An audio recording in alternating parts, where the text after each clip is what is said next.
Hi friends, good morning. இன்னைக்கு பார்த்தீங்கன்னா Nifty வந்து அரௌண்ட் 300 பாயிண்ட்ஸ் டவுனில் இருக்குது. சென்செக்ஸ் மோர் தென் 1000 பாயிண்ட்ஸ் டவுனில் இருக்குது. அண்ட் பேங்க் நிஃப்டி பார்த்தீங்கன்னா 800 பாயிண்ட்ஸ் டவுனில் ஓப்பன் ஆகிருக்கு.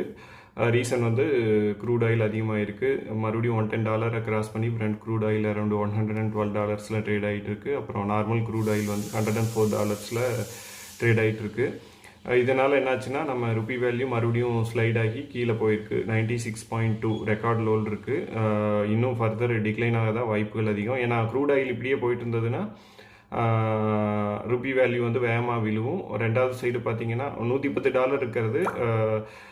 மே 16 பார்த்தீங்கன்னா ரஷ்யாவிலிருந்து வாங்குற க்ரூட் ஆயில் அதோட வெய்வர் கம்ப்ளீட் ஆகிடுச்சு. மறுபடியும் எக்ஸ்டெண்ட் பண்ணுவாங்களான்னு தெரியல. யூஎஸ் லாஸ்ட் மந்த் இப்படி தான் சொல்லியிருந்தாங்க, நாங்கள் எக்ஸ்டெண்ட் பண்ண மாட்டோம்னு சொல்லிட்டு மறுபடியும் ஒரு 1 மந்த் எக்ஸ்டெண்ட் பண்ணியிருந்தாங்க. அதுவும் மே 16 லேப்ஸ் ஆகிடுச்சு.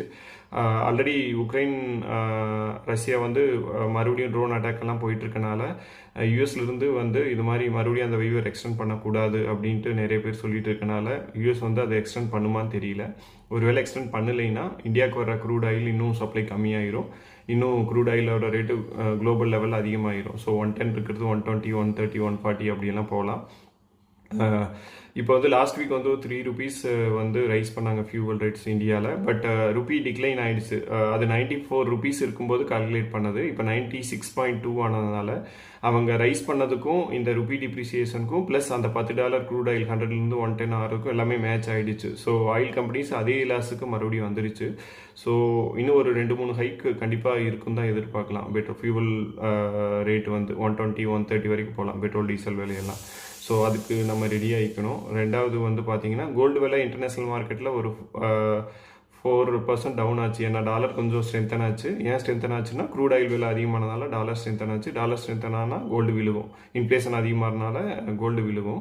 ஸோ கோல்டு விழுந்தது. ஆனால் இந்தியாவில் பார்த்தீங்கன்னா அதோட எஃபெக்ட் பெருசாக தெரியல. ஏன்னா இங்கே வந்து ருப்பி வந்து விழுந்துகிட்டே இருக்குது. ஸோ 96.2 இருக்கனால அதே லெவல்லையே இதாகிட்டு இருக்கு.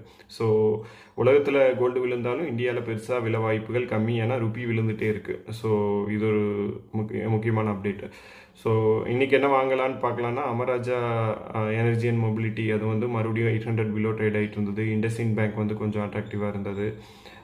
ஐடிபிஸ் வந்து மார்ஜினலாக ரொம்ப நாள் விழுந்துருச்சு. ஸோ கொஞ்சம் கன்சிடர் பண்ணலான்ட்டு. ஏன்னா ருப்பி வேல்யூ டிக்ளைன் ஆகும்போது ஐடிக்கு வர ப்ராஃபிட் கொஞ்சம் அதிகமாகும். ஸோ ஏஐ டிஸ்டர்ப்ஷனால் தான் வேகமாக விழுகுது. ஸோ ஐடிபிஸ் கொஞ்சம் கன்சிடர் பண்ணலான்ட்டு இருக்கேன். So Tata motor passenger vehicle maybe EV sales நல்லா இருந்ததுன்னா அது கொஞ்சம் பெட்டராக இருக்கும்ட்டு இந்த 4 ஸ்டாக் நீங்கள் கன்சிடர் பண்ணலான்னு இருக்கேன். நீங்களும் பார்த்து நல்ல வேல்யூ ப்ரைஸாக பிக் பண்ணுங்கள். தேங்க்ஸ்.